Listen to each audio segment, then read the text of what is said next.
Good morning, everybody. Hello, hello. Good morning, Linda. How are you? Good morning, good morning.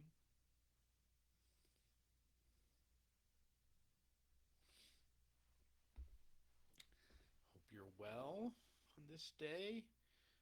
Good morning, good morning. Hey, Jamie and Alyssa, how are you? Glad to hear you are well, Alyssa, and you're healing up.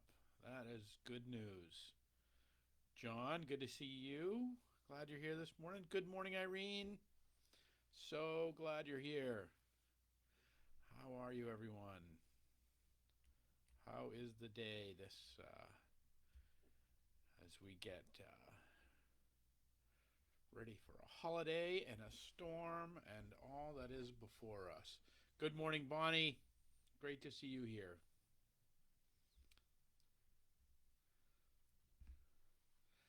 Hope everyone is well today.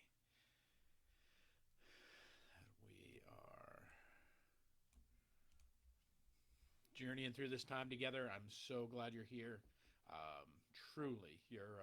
I know I say this often, but it is only because it is true and it bears repeating. But your little digital faces over there, um, and Linda's got Monty looking at me. I love it. That bring me encouragement, and that they are these little tiny signs and symbols of our wider community that comes together um, around our time of visiting. And so uh, this is no small thing. Uh, um, that Good morning, Audrey. Great, glad you're here. Donna, glad you're doing well. Glad the sun is here now, and hope you can enjoy it today. That we've been in this time of journeying together. And this day, we continue our walk. As time gets close to tomorrow, Christmas Eve, we'll be having a 4 o'clock service and a 7 o'clock service tomorrow, and we'll also have 11:11. So after that, I will be away for a week, so I just want you all to know that we'll be taking a break next week, and we will pick up 11:11 again in the new year. So I'll mention that again tomorrow and the like. But just so that you know, we're gonna take a knee. I'm gonna go spend a little time with my folks and um, recharge a little bit coming through this season, and I hope you can do the same. that we're that as we on this day at 11:11, the 23rd day of December. So welcome. Today I want to invite us to, I think, one of the things about holidays, and particularly I think more about Christmas than any other holiday in our journey, is that of remembering. And I want to talk a bit about remembering today, because I think there's probably not, we might have warm memories about Thanksgiving, but these seminal memories that are just at the core of us, of when we can think back to those first presents, or that first tree, or those or whatever, or the warmness of some kind. And even for those of us who might have come up in a hard way, there's still there was there's still often these hearkenings of warmth that come out of this season that we link back to and remember. And so I want to talk about remembering, because at the core of our faith, at the very core of it. Good morning, Vicky. Hey, Gary. Good morning. Great to see you. Kim, how are you? Good to see you. That Let me see what I can do about the volume. Maybe that's a little better. Um, I didn't get my romper room. Hello. There you go, Vicky. Hello. How's that? I hope the volume is better there. Um, that we're coming. Uh, so I want to talk about remembering this morning, because remembering brings us, I think, to a point where which is at the core of our faith. Good morning, Fanny Faye. That when we because think about it when that and I want to give you even more context for this that at the heart of every covenant that God makes with people throughout the Old Testament, throughout the New Testament, and that the covenant that Jesus makes with us at the Holy Supper, Jesus says, "Do this in remembrance of me. Do this remembering with me." That and it goes, and so it's this covenant that we base our journey to come into relationship with God in the Holy Supper, in the sacrament. But it's actually, when we go all the way back, you can go back to the very first of the covenants. You can go back to the Noah covenant, when Noah puts the rainbow in the sky.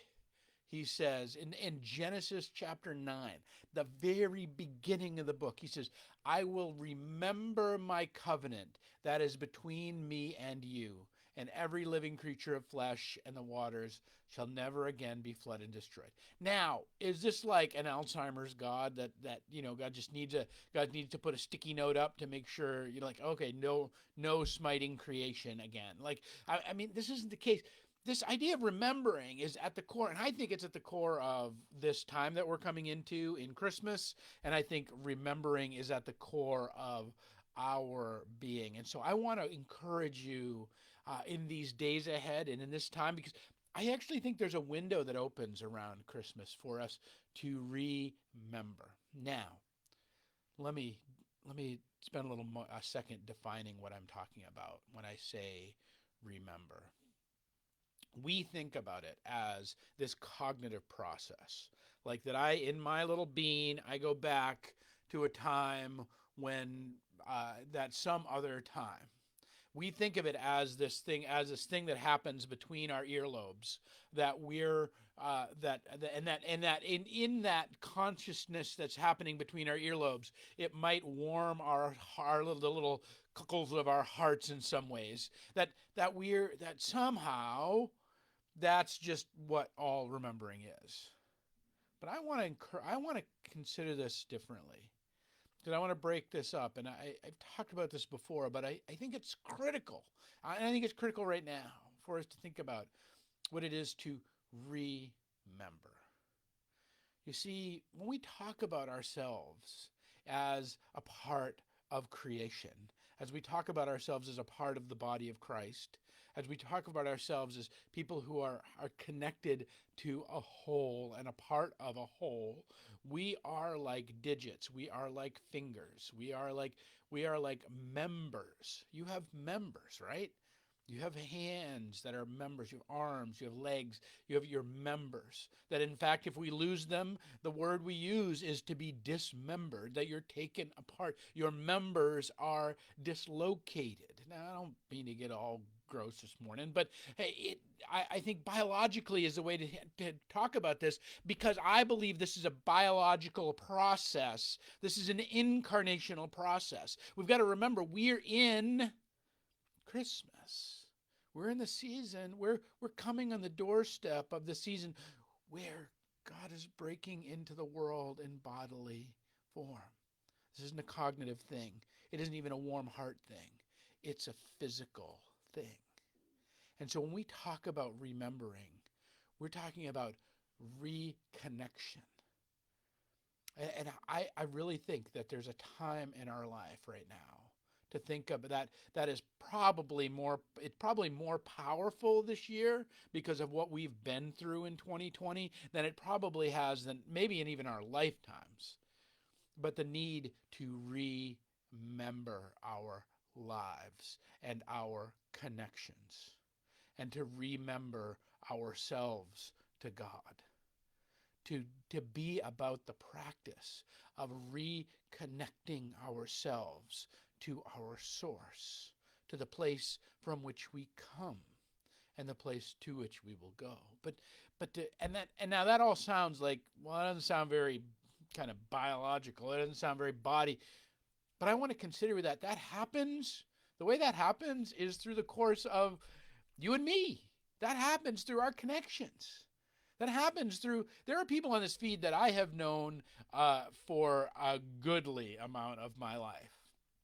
And that one of the great joys of this journey is that we have remembered each other. We've reconnected with each other in through the course of this. It's been a great, incredible gift to me, and I hope it's been a gift to you. But it's a gift to the wider world as well when we see that at work. And so I want to invite you to remember your life. This is so today's one of these little action moments. I seriously want you to think about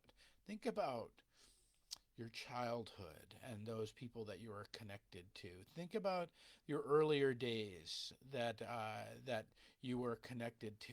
Think about people that you may have been close to, you may have been a part of, and that now in your life you've somehow, for the way that life unfolds, disconnected. I want you to encourage you to remember one another. Remember your lives. Reach out to somebody in these next few days. It'll take you a minute. It'll take you a whole minute to do a Google search and send a text. I mean, it's really that hard. Like you can reconnect with someone that was a connection to you, that was a power to you, that was a source of God's love for you, that was maybe the face of Jesus in a time of your life. And it doesn't have to be that, they were super nice to you but that there was this connection shared. So much of what's happened in this world and what's happened in this year is that our connections we have been in many ways dismembered. We've been taken apart from one another. We've been taken apart from seeing faces. We've been taken apart from physical presence. We've been taken apart from hugs. And that these are the normal things that sustain us in the course of the day. And that a lot of those we've come apart, and that continue to be, to be in those places. And so I think one of the most powerful practices of this Christmas tide that we can take up is to remember each other. To remember each other.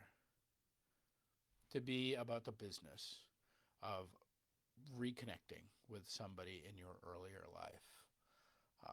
Not in a, I remember, Pepperidge Farm remembers, or in a warm, gushy, chocolatey sort of way.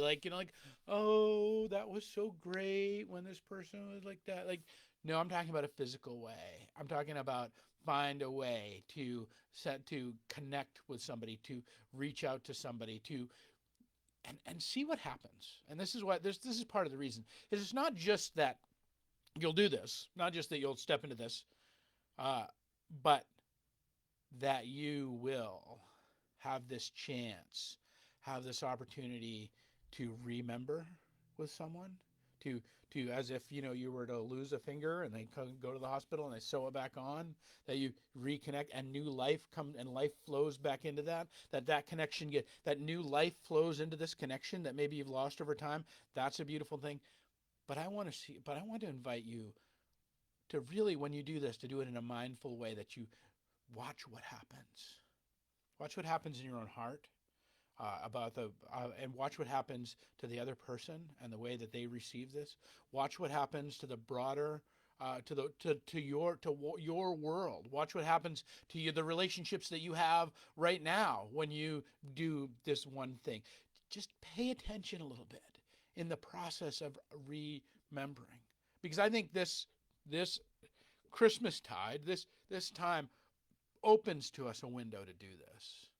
I think if you do it kind of like in the middle of March sometime, people are like, oh yeah, well, that's great to hear from you. But, but to be able to there is this way that the birth of Jesus into the world, the nostalgia, the richness of connection that this season brings, opens a window, gives us an excuse to remember And I hope you'll do it.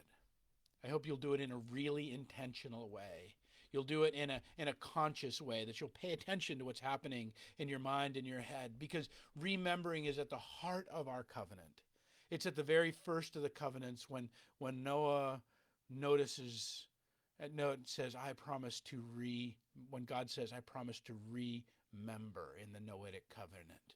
He says, I promise I will always be seeking a way to reach into the places in which we are broken apart. That's what he's promising in the very beginning, at the 9th chapter of Genesis. And God is also promising at the table that when we do this in remembrance of me, that when we seek out, God is always and ever there with the table set for us.